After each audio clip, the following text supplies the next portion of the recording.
welcome back to Football 101. So in this segment, we're going to talk Arsenal.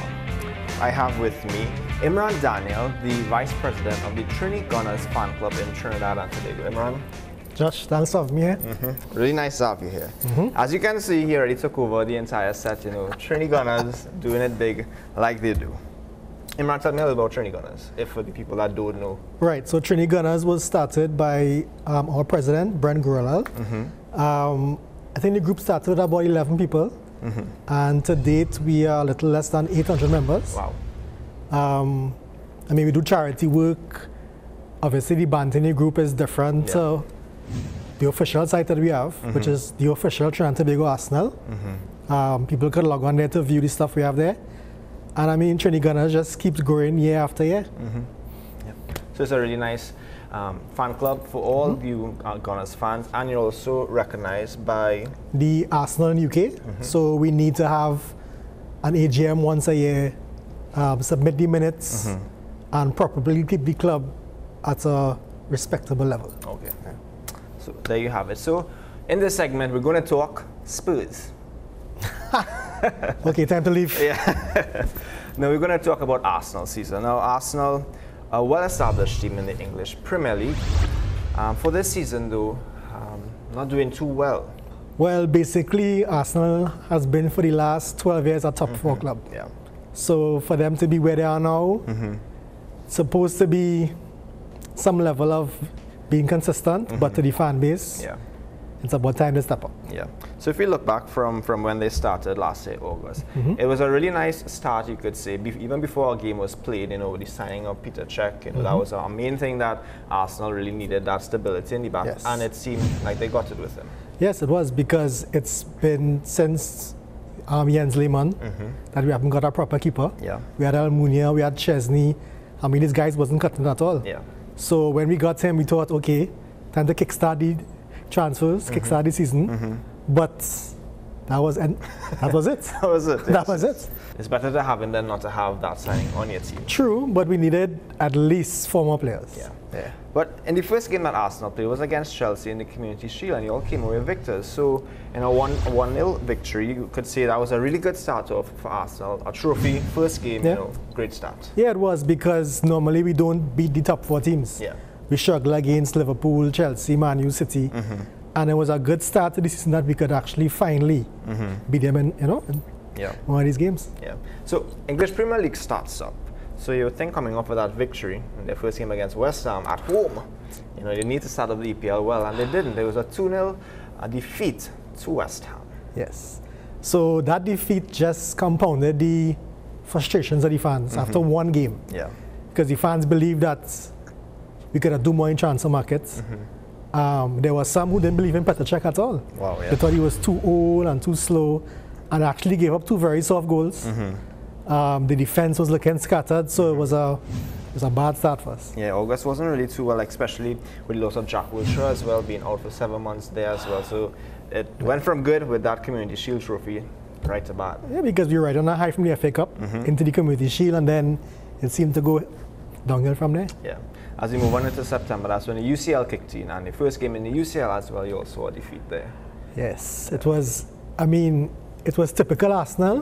We were expected to come out victorious easily, and for some reason we just faltered from the get-go.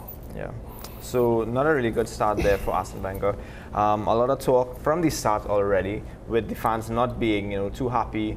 I think the last big players you all could say you all purchased were Sanchez and Ozil before. Correct. And when it comes to Peter Cech, we all know Arsene Wenger. When it comes to money, he's really tight on it, and that's a problem I know the fans that have with him. Of course, because we were supposed to kick on from even our Champions League final in 2006. So kick on from there, attract the best players, but we constantly digress, and we picked up players like Welbeck, who I find is an alright player, but it wasn't really what the fans were looking at. And in this day and age, to make a purchase like Welbeck on the last day transfer market, kind of scramble, was not what we were looking for at all. So as September progressed, you know, Arsenal fans, you know, they want victories. They want to see the team going on somewhat of a consistent run. That's something that you didn't really see with Arsenal, consistency. You saw little bursts of great Sporadics, football, yeah. and then it was just you would lose a game to a lower team that's in the bottom of the Premiership. So it wasn't really a good start. As September progressed, though, we went into October, and it was a good October. Yeah, You'll beat Bayern Munich. It was great because to beat Bayern, I mean, we did it before. Yeah. And to do it again was a glimmer of hope that, at least in Champions League, we're losing to the smaller teams. Yeah. Just like the EPL, we lose to the smaller teams, but we finally got over the hump of competing with Man U in the league, City, Liverpool, Chelsea. Yeah. So against Bayern, the win was, at least a glimmer of hope in Champions League. Yeah, and also in September, you all defeated the current EPL champions, Leicester City, 5-2. Yeah. And in them, their first defeat for the season as well. So well done to Gunners there. So it looked as though at the end of September, coming out that Leicester victory, beating Bayern Munich, it was going up somewhat. But then again, it looked positive. Yes, then again, and it went back down. Because November has been statistically the worst month for Arsenal under Arsene Wenger. Wow. We have the worst record in November for the last 10 years. It's like clockwork. I think in November we won one game, and then drew 2 against Spurs, and we lost to West Brom. Yeah, I think that was difficult there. Yeah. So November really not being a good month for you all. But then again, in December, at the end of the year, it saw you all top of the Premiership. Yeah. So in all instances, you could say it was just up and down, up and down. To be an Arsenal fan at that point in time, you just didn't know what to expect. It's the life of being an Arsenal fan. You have to take it as it comes. Yeah. So the new year started in January. Like I said, they're on top of the Premiership. So it looks as though, they really need to just continue with that run. But again, from January to March, you all dropped from 1st to 3rd, and an 11-point gap grew between you and Leicester within that 3 months. Actually, what happened was the loss of Santi Cazorla in November. Yeah. That showed that he was the main person in the middle of that pack. Yeah. And without him, we suffered badly. Yeah.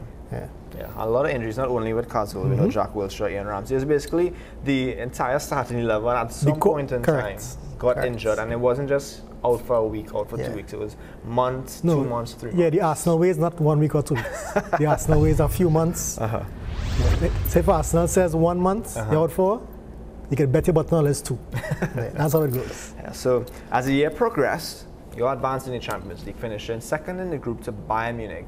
And you all got Barcelona. Usual. Yes. It was expected. after Bayern, it's Barca, or if we get Barca, we get him Bayern right after. But it's our own fault because we could have done much better in the group. Yeah, we dig ourselves in that grave. Yeah.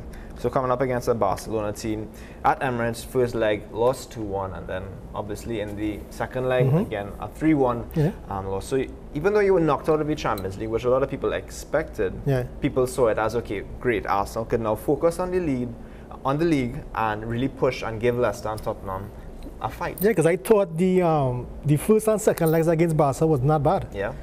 It came down to simple mistakes that happened too many times now, and I mean, people expecting us to get 4 or 5 from Barca, but we thought after a good showing there, we could go to the league and put in the same effort. Yeah. And wow, sadly, it didn't go that way. Yeah. So as it pertains, as it came down to March, it literally reached the point where you're out of the title race. Right. Got knocked out of the FA Cup as well.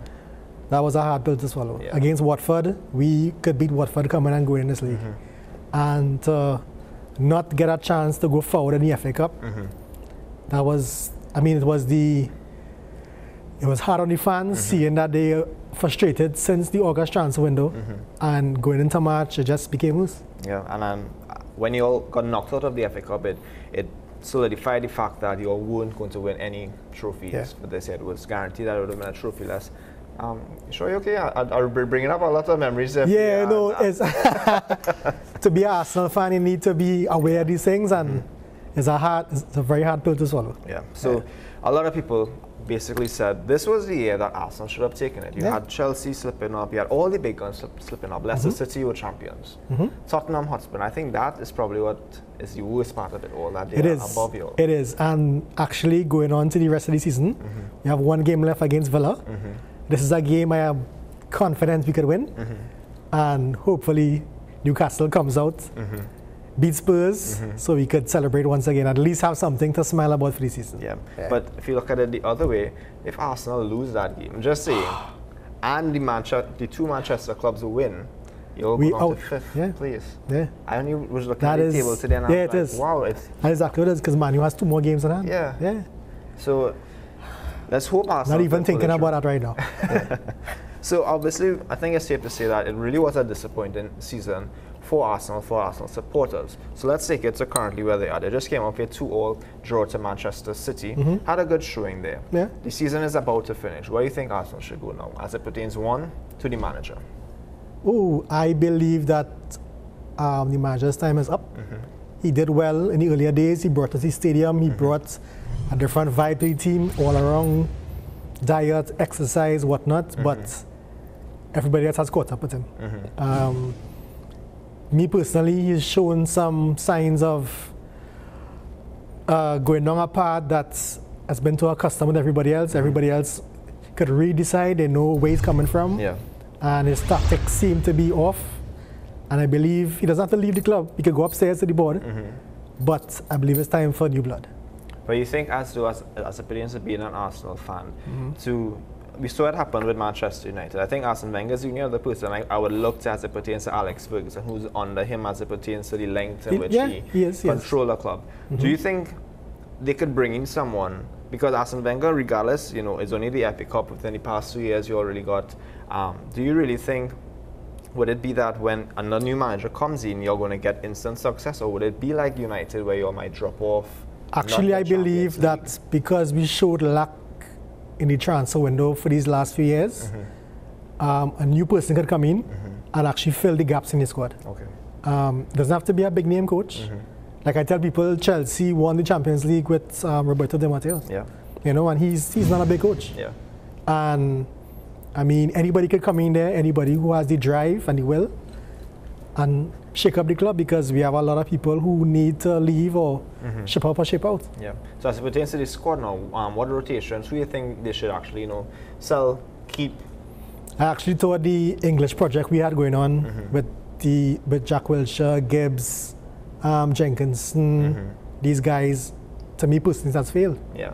Because these guys can't stay fit. Theo has been awful for last season. Yeah. So we need the coach needs to get serious. He needs to stop showing this blind loyalty to these players, making sure they play week in, week out, and they need to deserve the salaries that they get. Yeah, so as it pertains to a lot of the players on Arsenal, they didn't really perform well. Who do you think you would say that performed? Who's the biggest disappointment, other than Arsene Wenger? Player-wise, who do you think would be the biggest disappointment, you could say, on the field for Gunners?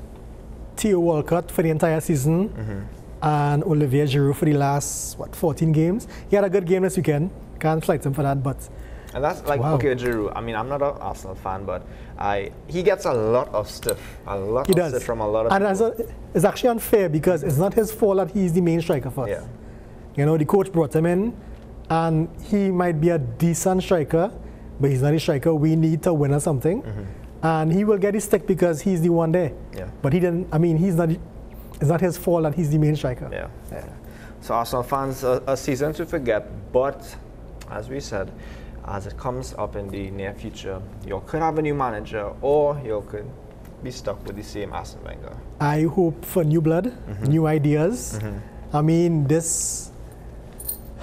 fact is that we are the most consistent top 4 club for the last 12 years. Yeah.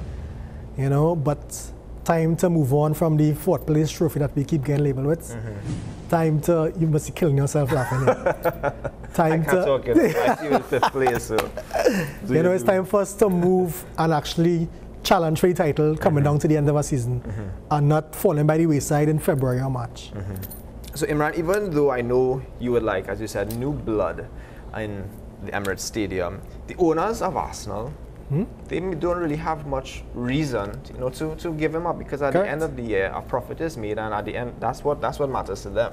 Trophies are nice, but I've always said that in my next life, I need to come back as a major shareholder in Arsenal, because they make so much money. Yeah, we have the highest ticket prices, we have endorsements. Yeah, but the fact is that all this money coming into the club is not being shown. You have no idea where it goes. Yeah, and the thing is that if a new manager comes, the fact is that the board always promises to give Arsenal money. And not once has Arsenal said that, hey, I don't have the money to buy this person. So at the end of the day, Arsene Wenger has ultimate power in that club. True. So he's the one to say if we spend any money or not, if we're going after this player, going after this player. But I mean, I saw that we purchased the scout for Leicester City, so that's a good sign. But our medical staff needs to change. The geezers on the board. I mean, these guys averaging age 75 and up. Wow. These guys need to go. They can never be the future of the club. Yeah. And they study the money, and we have an owner who they call Silent Stan. He never says anything. We need a recall. Yeah. Total recall. Yeah. So don't worry, if you go up to be a board, I would support you in that. It'll be really nice to see a Trini. I wonder what a Trini would do. Let's not go there. So Arsenal fans, tough luck for this season, but still well done. You're in Champions League. You're kind of in Champions League, hopefully. One more game to go. Yes, one more game to go with a win over relegated Aston Villa. It shouldn't be too hard. I mean, every team was able to beat Aston Villa except... I think they won like, what, 4 games? Yeah. So, come on, Arsenal fans, you could do that. Yeah. So, Imran, a really nice time having you here. First Arsenal fan, I could say on the show. Oh, really? First Arsenal fan, yes. Yeah, first Arsenal fan. Hopefully you're not the last. Yeah, for sure. So, you could just plug again Trini Gunners for all you Arsenal fans and all you bandwagoners who just like how this looks and want to jump across, go right ahead. So, this is actually our logo for our fan club. It's an original logo. You can find Trini Gunners on Facebook, Instagram, Twitter. And I mean, just click on the link if you want to join. It's a closed group, obviously. And the admins will search your profile to see if you're not a troll. And then, obviously, add you after. Be part of the Trini Gunners family. So if I go to be added on and I have a Manchester United profile picture, would I be... Well, it'll get blocked first of all. So not even ignore legit stuff going on. Yeah, legit stuff going on. All right, we have fundraisers coming up later in the year and stuff, but I guess that's other stuff we could talk about some other time. So, Imran, thank you so much for being on the show. Thanks for being here, man. I hope this is not the last time we see you on the show. Next year, hopefully we win the league. Come back here and talk about that. So this has been Football 101.